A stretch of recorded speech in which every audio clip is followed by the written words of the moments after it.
ಜೀವನ ಅಂದರೆ ಏನು, ಜೀವನದಲ್ಲಿ ಏನು ಮಾಡಿದರೆ ಸಕ್ಸಸ್ ಸಿಗುತ್ತೆ ಅನ್ನೋರಿಗೆ ನಂದೊಂದು ಮಾತು: ಜೀವನ ಅಂದರೆ ಕನ್ನಡಿ ಇದ್ದಂಗೆ. ನಾವೇನು ಮಾಡ್ತೀವೋ ಏನು ನೋಡ್ತೀವೋ ಅದನ್ನೇ ತೋರಿಸುತ್ತೆ. ಇರುವಷ್ಟು ದಿನ ಎಲ್ಲರ ಜೊತೆಗೂ ನಗ್ನಗ್ತಾ ನೆಮ್ಮದಿಯಾಗಿ ಖುಷಿಯಾಗಿದ್ದರೆ ಅದೇ ಒಂದು ಅದ್ಭುತವಾದ ಜೀವನ. ಈ ಪ್ರಪಂಚದಲ್ಲಿ ಇಬ್ಬರೇ ತುಂಬ ಖುಷಿಯಾಗಿರೋದು ಅಂದರೆ ಒಂದು ಚಿಕ್ಕ ಮಕ್ಕಳು, ಇನ್ನೊಂದು ಹುಚ್ಚರು. ಗುರಿ ಸೇರಬೇಕು ಎಂಬುದು ನಮ್ಮಲ್ಲಿದ್ದರೆ ಹುಚ್ಚುತನ ಇರಲೇಬೇಕು. ಗುರಿ ಸೇರಿದ ನಂತರ ಅದನ್ನು ಆನಂದಿಸಬೇಕು ಅನ್ನೋದಾದರೆ ಚಿಕ್ಕ ಮಕ್ಕಳಂತೆ ಆನಂದಿಸಬೇಕು. ಬಡತನ ಸಿರಿತನ ಏನೇ ಇರಲಿ, ಮನುಷ್ಯ ಆದಮೇಲೆ ಕಷ್ಟ ತಪ್ಪಿದ್ದಲ್ಲ.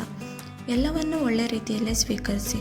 ಎಷ್ಟೇ ನೋವಾದರೂ ಕೂಡ ನಮ್ಮ ಮನಸ್ಸಲ್ಲಿ ನಾವು ಅಂದ್ಕೋಬೇಕು, ಇವತ್ತಿಲ್ಲ ನಾಳೆ ಒಳ್ಳೆಯದಾಗುತ್ತೆ ಅಂತ. ದೂರದ ಬೆಟ್ಟ ಕಣ್ಣಿಗೆ ಎಷ್ಟು ಸುಂದರವಾಗಿ ಕಾಣಿಸುತ್ತೆ, ಹತ್ತಿರ ಹೋದಾಗಲೇ ಗೊತ್ತಾಗೋದಲ್ವ ಕಲ್ಲು ಮುಳ್ಳು ಇದ್ದಾವೆ ಅನ್ನೋದು. ಜೀವನದಲ್ಲೂ ಹಾಗೆ, ಕಷ್ಟ ಶಾಶ್ವತ ಅಲ್ಲ. ಮನುಷ್ಯ ಅದನ್ನು ತಪ್ಪು ಮಾಡೋದು ಎಲ್ಲಿ ಅಂದರೆ ಅವನ ಲೈಫ್ನ ಮತ್ತೊಬ್ರಿಗೆ ಕಂಪೇರ್ ಮಾಡ್ಕೊಂಡು ನೋಡೋದು. ಅವ್ರು ಹಂಗಿದ್ದಾರೆ, ಇವ್ರು ಹಿಂಗಿದ್ದಾರೆ, ನಾನು ಯಾಕೆ ಹಿಂಗಿದ್ದೀನಿ ಅಂತ ಕಂಪೇರ್ ಮಾಡ್ಕೊಳೋದು. Don't compare yourself to anyone. ಇನ್ನೊಬ್ರಿಗೆ ಕಂಪೇರ್ ಮಾಡ್ಕೊಳಕ್ಕೆ ಹೋಗಬೇಡಿ. ನಿಮ್ಮ ಲೈಫ್ ಅದು, ನಿಮ್ಮ ಇಷ್ಟ. ಅವ್ರ ಲೈಫಲ್ಲಿ ಏನೋ ಅಚೀವ್ ಮಾಡಿದ್ರು ಅಷ್ಟಾಗುತ್ತೆ. ನಮ್ಮ ಲೈಫಲ್ಲಿ ಯಾಕಾಗಲ್ಲ? ಇವತ್ತಿಲ್ಲ ನಾಳೆ ಒಳ್ಳೇದಾಗೇ ಆಗುತ್ತೆ. ಲೈಫ್ ಬದಲಾಗಬೇಕು ಅಂದರೆ ರಿಸ್ಕ್ ತಗೊಳ್ಳೇಬೇಕು. ಯಾವಾಗಲೂ ಆರಾಮಾಗಿದ್ದೀನಿ ಮತ್ತ್ಯಾಕೆ ಅಂತ ಅಂದ್ಕೊಂಡ್ರೆ ಅವಶ್ಯಕತೆಗಳು ಈಡೇರ್ತವೆ, ಕಂಡ ಕನಸುಗಳಲ್ಲ. ಕನಸುಗಳು ಈಡೇರಬೇಕು ಅಂದರೆ ನಾವು ಗುರಿ ಸಾಧಿಸಬೇಕು. ನಮ್ಮ ಗುರಿ ಏನಿದೆ ಅನ್ನೋದು ನಮಗೆ ಗೊತ್ತಿರಬೇಕು. ಮನುಷ್ಯ ಸಕ್ಸಸ್ಫುಲ್ ಹೊಂದಬೇಕು ಅಂದರೆ ಈ 5 ಅಂಶಗಳನ್ನು ಪಾಲಿಸಲೇಬೇಕು. ಸಮಯ.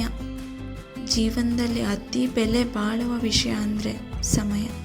ಈ ಸಮಯ ನಾವು ಯಾವ ರೀತಿ ಉಪಯೋಗಿಸ್ಕೊಳ್ತೀವೋ ಅಷ್ಟೇ ಬೇಗ ಜೀವನದಲ್ಲಿ ಸಕ್ಸಸ್ ಕಾಣೋಕ್ಕೆ ಸಾಧ್ಯ ಆಗುತ್ತೆ.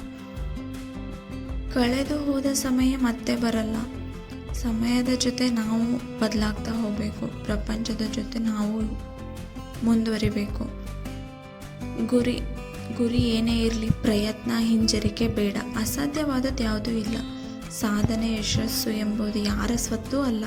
ಪ್ರಯತ್ನ ಯಾವತ್ತೂ ವ್ಯರ್ಥವಾಗೋದಿಲ್ಲ. ಕೆಲಸಗಳನ್ನು ಪ್ರಾಮಾಣಿಕವಾಗಿ ಮಾಡಿದರೆ ಪ್ರತಿಫಲ ತಾನಾಗಿಯೇ ಹುಡುಕೊಂಡು ಬರುತ್ತೆ. ಯಶಸ್ಸಿನ ಮೊದಲ ಪ್ರಯತ್ನ. ಸತತ ಪ್ರಯತ್ನದ ಫಲವಾಗಿ ಯಶಸ್ಸು ದೊರೆಯುತ್ತದೆ. ಕಾನ್ಫಿಡೆನ್ಸ್. ನಿಮ್ಮ ಮೇಲೆ ನಿಮಗೆ ನಂಬಿಕೆ ಇದ್ದರೆ, ಆತ್ಮವಿಶ್ವಾಸ ಇದ್ದರೆ ಯಾವುದೂ ಅಸಾಧ್ಯ ಅಲ್ಲ, ಎಲ್ಲವೂ ಸಾಧ್ಯ. ಪಾಸಿಟಿವ್ ಆಗಿ ಯೋಚನೆ ಮಾಡಿ, ಪಾಸಿಟಿವ್ ಆಗಿ ಥಿಂಕ್ ಮಾಡಿ, ಪಾಸಿಟಿವ್ ಆಗಿರಿ.